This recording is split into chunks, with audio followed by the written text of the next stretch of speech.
Hello. Today I'd like to share with you how a little shift in your perspective can really help your dog. The title of this episode is actually How Optimism Can Heal Your Dog. So before you just shut this down and say, "Oh my gosh, Mary, but my dog is maybe 15 years old and struggling to walk," or "My dog has just been diagnosed with something really serious." Let me tell you that I've been working with dogs and their people for more than 30 years, and I have seen a lot. And I've seen how a different way of looking at an issue can really help your dog. Okay. So let's just think about this. Just say, God forbid, a dog is diagnosed with something serious, or your dog is older and is struggling to walk, maybe no longer runs again, maybe isn't jumping into the car or onto the couch, things like that. So you see that there's definitely issues. And of course, number one, you're following veterinarian's advice. Okay. That's important. Well, there are people who right away, when they see something like that, they have a very pessimistic outlook. They think, "Oh my gosh, this is the end of the road." And yes, it's sad. There is a loss when you start to see that your dog is diminishing in function. Okay. Maybe even diminishing cognitively. So definitely you don't want to repress those feelings. This isn't about repression, but it's about not just focusing on a problem, but also seeing possibilities. Okay. Because sometimes what happens, and again, I've seen this over and over again, is that we get so habituated to focusing on the problem that we're blinded to other avenues that could really help our dog. Okay. So say, for example, there's a pretty significant injury, and you think this injury is going to be life altering to your dog. And maybe it will be to some degree. Again, you can just focus on how negative that is, how bad that is. And you may not see that there's other ways that your dog can be joyful, and that you and your dog can still move through life in a happy way. Okay. So let me give you some examples. Maybe that'll help if I start with some examples. So a number of years ago, there was a woman called me up, and she really wanted an appointment. I was seeing dogs in person at that time. She wanted me to work with her dog. She had a little Chihuahua named Chili, and he had a stroke, and he had been paralyzed for the last, I think it was 18 days. And he was literally at the vet's hospital. So she took him straight from the vet's hospital to my office for me to work with. And what had happened was, again, the dog had a stroke, and one side of his body was completely paralyzed. At the vet's office, they were fabulous veterinarians and their technicians, and they tried everything. They were doing all kinds of rehab, trying to bring him back. Nothing was helping this dog. And he was like a middle-aged dog. He wasn't very old at all. And they said, "We have tried everything. He is not going to improve. If he hasn't improved at this point, he's not going to improve." And he was literally paralyzed on one side. So that meant that he just could lie down on his side. He had to eat and drink lying down. I mean, you have to squirt water in his mouth carefully and all that stuff. But Marion was the person's name, and she had heard about my work from some other people, and she thought, "Let me see if there's something else. I know everyone's telling me that this is the problem he has, and this is going to be the outcome no matter what, but I am going to see if there's something else I can do." And so she brought him to me. And what was really cool was, yes, he came to me paralyzed. Okay. And by the way, I have pictures of me working with him, and how he was before and at the end. And he just what he needed was his body needed some way out of that loop it was in. Okay. So if you think about a stroke, that's a disruption in the neural signaling, okay, from the brain to the muscles, let's just say, to put it in simple terms. And so, he had a big disruption because he had had a stroke. And so one side of his body was not getting those signals. There was nothing wrong with the joints and the muscles and all that. It's just that the signals were not getting through. So using my hands, and I actually have a blog post where I describe in detail how I worked with Chili. But what I did was with my hands, I started to give him different sensory information. I did this in a very, very particular way. I've been trained for many years in this work, and my work is based on the Feldenkrais method for people, and I apply it to dogs, horses, and all kinds of critters, and humans as well. So so we can go into depth to talk about Chili another time. And like I said, I do have a blog post about him, but just to give you a sense of Marion's perspective and my perspective, because if I just had focused also on this idea that, okay, this is how Chili is, this is what all the vets are saying, I would not have the ability then to look for other possibilities. Okay. So Chili is one example. And by the way, he walked like late, that day. And I only worked with him 3 times and he was running around completely fine. Amazing, amazing. And I detail all this, not saying I'm amazing. He was amazing. His body had the optimism. Okay. This is an important distinction. It's not just you being optimistic. It's recognizing that your dog has biological optimism. Okay. Your dog wants health, wholeness, wants to be well. And I think it's important that we recognize that. And we're going to talk a little bit later about end of life stuff. Okay. I'm not, sweeping that under the rug. Okay. We're going to talk about that today. But what I wanted just to remind you is that we have it too. We have this built-in biological optimism that we are looking for that health and that wholeness. Okay.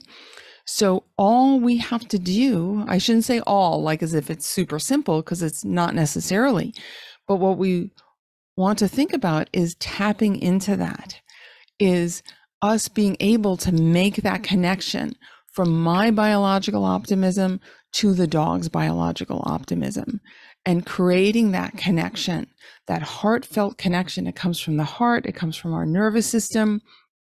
It's something very strong that I feel as I'm working with a dog. I feel it.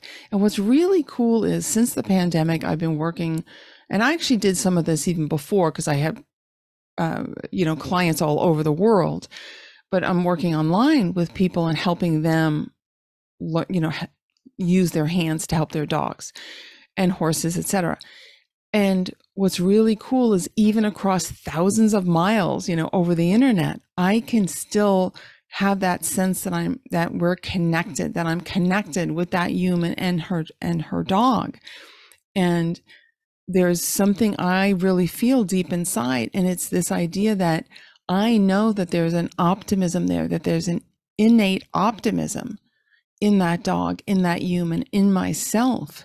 And that all I need to do is kind of give them a blueprint to tap into, and then they can run with that. Okay. I say they because it's the dog and the human are working together, right? This work is something we do with animals. We don't do it on them. It's not like something we're imposing on them.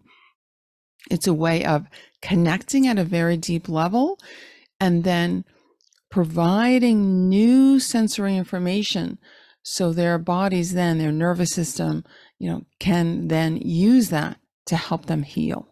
Okay. So another example is a dog named Rocky. And I talk about him in my book, Grow Young with Your Dog. He was definitely a big teacher for me, Rocky. And he came in, he was 11 and a half years old, a very handsome Australian Shepherd. And he was dragging his hind legs and he was kind of falling over and, not good. And again, his person, Bob, had obviously done all the vet stuff. I won't see a dog without that. And they said they couldn't do anything else for him. And someone told him about about me, and he wanted to see if I could help. And in that session, I connected so deeply with Rocky, and I was able to give him a sense of relief. Right? He was holding so much tension. He had a lot of arthritis in his spine, which I can't take away, but I could give him new ways of using what he has. Okay. Again, I talk about him a lot in the book, so I go into depth about what I did. But if I just focused on Rocky's problem and said, okay, well, the vet said this and the vet said that, and just focused on this narrow window of this is the problem and he's not going to get better, well, we all would have been screwed, right? I would have missed out on a tremendous experience that I had that changed my life. Again, I detail it in the book. And Rocky would have missed out on being able to walk again, right? And his owner, Bob, would have missed out on experiencing all that and taking Rocky for hikes in the mountains again and all that good stuff. They went camping again, and it was like fabulous. So, and this is not to say that I have anything special. I felt Rocky gave me, by the way, a lot more during that session than I gave him.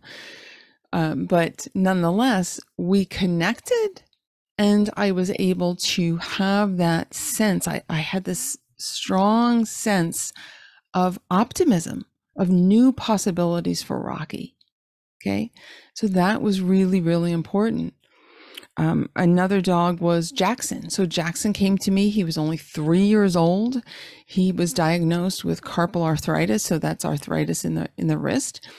And his vet had told the owner, Mary Jane, that he's going to have to live with this. And the dog was limping. Jackson was limping when I saw him. And they did x-rays at the vets, and the vet said that he has significant arthritis. Yes, he's only 3, but he developed arthritis, and just have to manage it with prescription pain meds.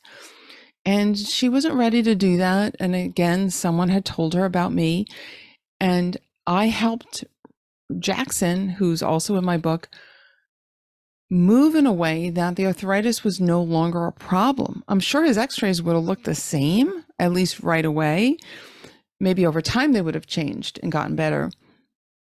But he walked normally out of my office, never limped. And as a matter of fact, I nicknamed him Action Jackson because he was so crazy athletic and so active and never had a problem with his carpal arthritis.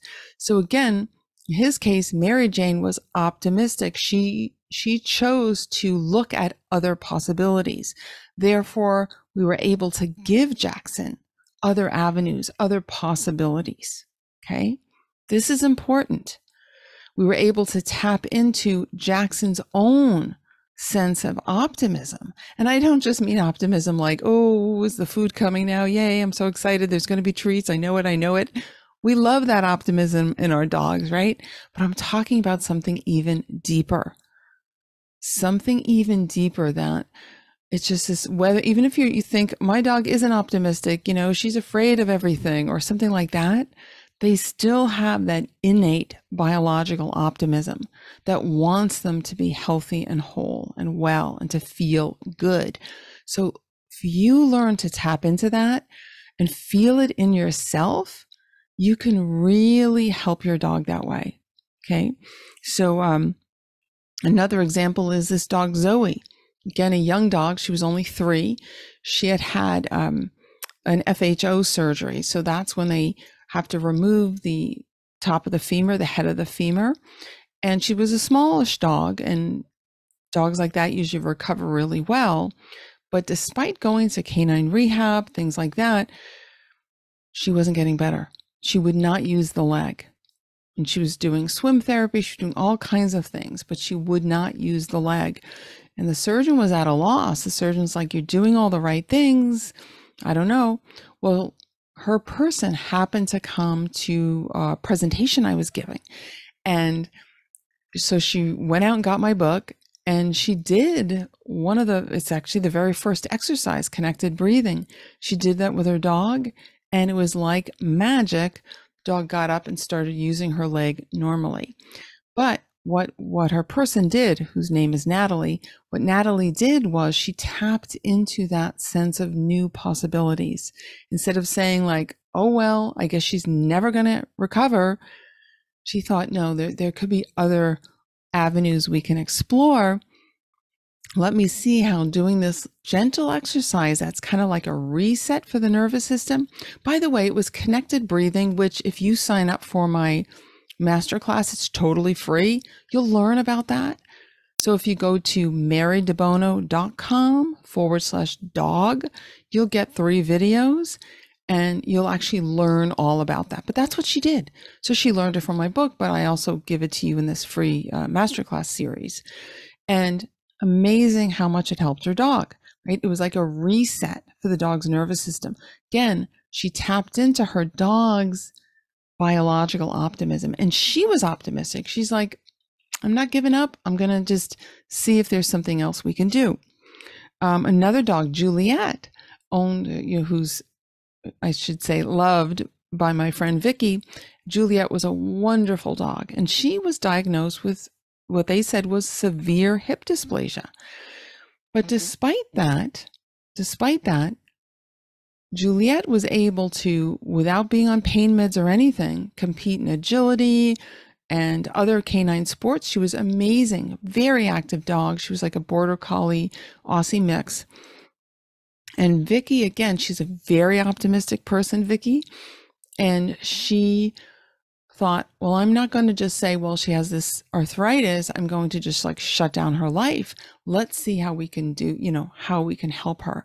And so what Vicky did was she used to have Juliet have sessions with me. She would have an acupuncturist, a veterinary acupuncturist also gave her sessions. So she did things to keep the dog well, to keep her whole. And they worked. Now, of course, she would never be reckless and do something that was damaging to the dog. She was always very aware of how her dog was responding. But again, she had that openness. She had that sense of optimism. And therefore, she was able to tap into that with Juliet, her dog, as well. Okay. So I have many, many stories like this. My book is full of them. I have them also in my blog and things like that. But this idea that we can either be focusing on a problem or we can focus on the possibilities. Now, what's really interesting is this whole field of neuroscience shows us that we kind of get addicted to certain perspectives, to certain ways of thinking. And maybe we started being very problem oriented, maybe quite young in life. Maybe it helped us. Maybe it helped us cope with things as kids or whatever. We just were maybe kind of indoctrinated into that way of thinking. We learned it from our parents or from our teachers or from our friends or whoever, maybe the media, but we started really being problem focused. And that bleeds over then into other areas of our life. So maybe we're always expecting the worst at our job or in our relationships, right? That will negatively impact you in all areas of your life. And it will certainly impact your dog, because our dogs are so tuned into us, okay? Whether we realize it or not, they're picking up physiological, signs we're giving off. They're picking up our emotional state. That's why so many dogs, right? They can be trained to be like, what am I trying to say? Like diabetic support dogs, that they can signal a change in your blood sugar. They can notice it and give you a signal that, oops, you better check your blood sugar. Something's going on with you. They can be trained to that degree. It's like, because they already tune into us. It's like they know that they notice things about us that we have no idea. Like we have no idea that they're noticing how maybe our scent changes. We're giving off different hormones or something. And these subtle signs they're picking up. So often your dog will know that you're in a let's just say a negative mood, maybe faster than people you're living with. So, it's really important though to take some ownership of that and know that we are affecting our dogs. So, how we think about things, and this isn't to guilt trip anybody. That's not about that, because when you improve, maybe I need to tell you you're affecting your dog so you're motivated to change your thinking, because it's also negatively impacting your life. Your physiology is changing, right? Your stress hormones are increasing, your heart is being affected, all kinds of things are being affected when you have that more problem focus, okay? When you stop and think about, I can think about new possibilities, new ways of looking at this issue, right? Your whole, health, your overall well-being improves as well. So yes, we're helping your dog, but we're also helping you, and they go hand in hand. Okay. Super important. So, let's now talk about when things are very serious. Maybe your dog is at the end of life and you're thinking, how can I be optimistic about that? I'm terribly sad. And let me tell you something. After having dogs all my life and other animals, I get that. And I get that sense of sadness, that grief, that sense of loss. So we're not diminishing that by any means. But let me give you some examples of how maybe you can shift your perspective a little bit too. You can feel sad, but you can also think about, maybe if I change something about how I'm thinking about this, I can help my dog in these last months, days, moments, whatever. So a woman contacted me some time ago. Her name is Robin, and she said she got my book. I didn't know her. I never met her. But she read my book, and she said her dog, Emmy, had liver cancer, and they did everything that the veterinary medicine could do. She actually had half her liver removed. They were treating her in all these different ways, and she was doing okay. She was hanging in there. But then, she was 17, the dog, and things started to really decline. And Robin realized this was the end of things, and the vet agreed. And what she did was she did that connected breathing that I mentioned. And remember, go to marydebono.com/dog. You can learn more about that, but it's detailed in my book. And she read it in my book and she decided to do it. It's very meditative. It's a way of doing this very simple but very profound meditation with your dog where you're breathing together. And let me stop right there and say something about that. Doing this very simple meditation, and please don't say I'm not a meditator, I can't stop my thoughts. You will, because I guide you through it, okay? I guide you through it. And what happens is when you clear out all this stuff that you keep thinking about habitually, right? It's a habit, all these ways of thinking are habits. When you clear that out, that's what allows you to be open to new possibilities. You may think of something different you can do with your dog. You may just embrace a whole new way of being with your dog. Okay. So that's really important. So anyway, back to Emmy. It also helps your dog's breathing. Okay. This is one reason why it can actually reduce pain, because it helps your dog get out of that vicious cycle, that downward spiral, I call it. Again, I talk about that in the free masterclass, how dogs get into these downward spirals. And by doing that, by doing this simple meditation, you and your dog start to feel like you physically start to feel a greater sense of possibility, a greater sense of optimism, of well-being, right? That's what well-being is when you think about it. So it's like an appreciation for life. So back to Emmy, the 17-year-old dog with liver cancer. What Robin said to me was, by doing that, it was helping her breathing, because towards the end, her breathing was getting very difficult. And she said by doing that, her breathing would calm. And she said it gave us both an incredible sense of peace and calmness. So think about what that did for Emmy and for Robin. That there at the end, the last days, the last weeks of life for Emmy, that they could connect in this beautiful way, that gave them both a sense of greater well-being, a sense of joy, and very, very deep connection. That's healing. Yes, we know that Emmy didn't have much longer, but that is still healing. And Robin went on to tell me that she continued to do this connected breathing after Emmy passed. Now that may seem fun, strange to you, obviously not with her body right there, not with her physical body, but even after Emmy was gone, she would imagine she was still with Emmy. And she said it would bring up such an incredible feeling of peace and love and joy. She continued to do it. And she had 2 other dogs and she would do it with them. And she said it just became this lovely, like sacred ritual, if you will, that allowed her to still enjoy that love she feels for Emmy. And she felt that she was still connected with her. And of course, she's also doing it with her current dogs, the ones that are still here in this physical plane. And it was just such a beautiful experience.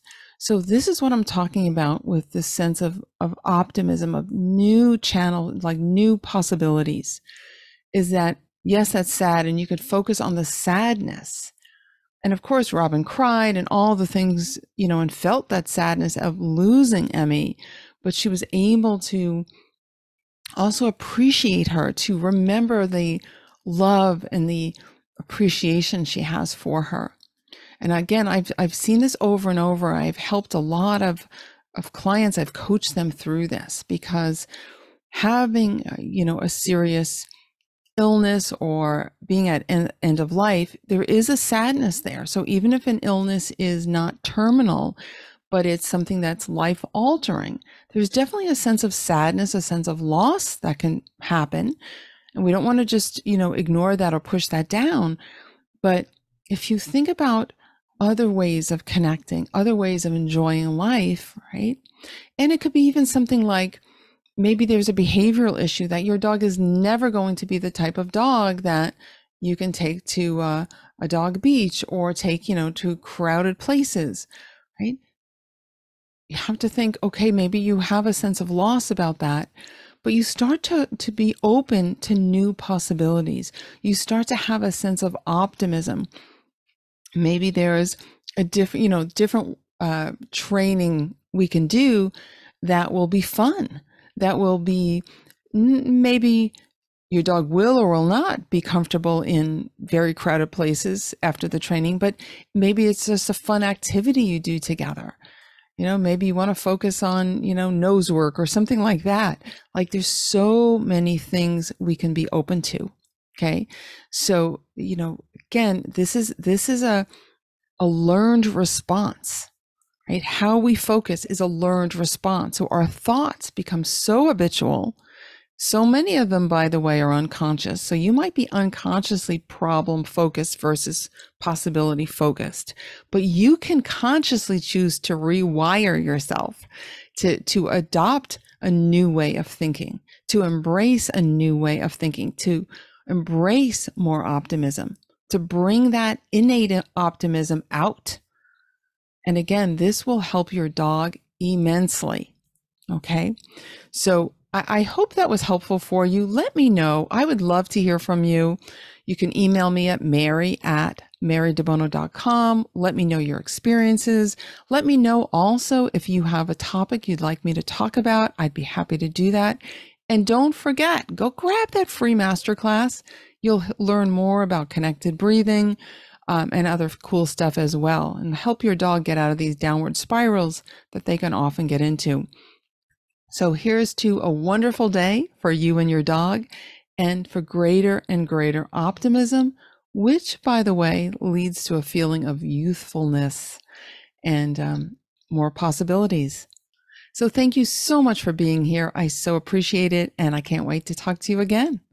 Bye for now.